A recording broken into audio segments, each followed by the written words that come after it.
আপনারা যারা TikTok video বা টিকটকে যে লোগোটা আছে ডাউনলোড দেওয়ার পর এটা যায় না, তাদের জন্য আজকে আমি এটা একবার সমাধান করে দেবো। আপনারা টিকটকে না পরে এটা সুন্দর থাকবে, একবারে কোনো লোগো টোগো থাকবে না। প্রথমে কী করতে হবে, প্রথমে আমরা প্লে স্টোর ওপেন করবো। গুগল প্লে স্টোর ওপেন করার পরে লেখা সার্চ করবো video downloader video downloader all apps.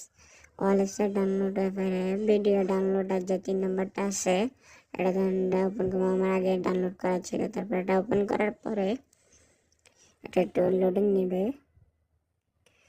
Loading নেওয়ার পরে এটা একটু লোডিং নিতেছে। নতুন আমার তো আগে ডাউনলোড করা ছিল, আপনারা নতুন করে ডাউনলোড করে নেবেন।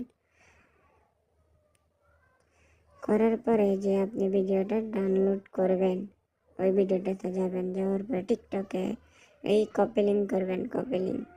কপি লিঙ্ক করার পরে ভিডিওটা কপি করার পরে এখানে আমরা যে সার্চ অপশানে যাইয়া এটা কপি করে দেব।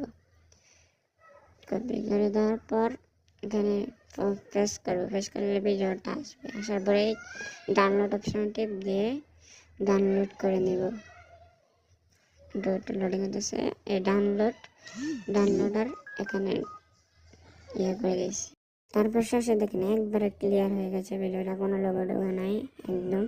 আপনারা চাইলে ইনস্টাগ্রাম, ফেসবুক, টিকটক, ইউটিউব এগুলোর ভিডিও কপি করে অ্যাপসে দিয়ে পেস্ট করে ডাউনলোড করে নিতে পারেন, এমনকি অন্য আপনার আইডিতে ছাড়তে পারেন। তাতে এখানে কোনো সমস্যা হবে না, কেউ জানবে না এটা কার ভিডিও।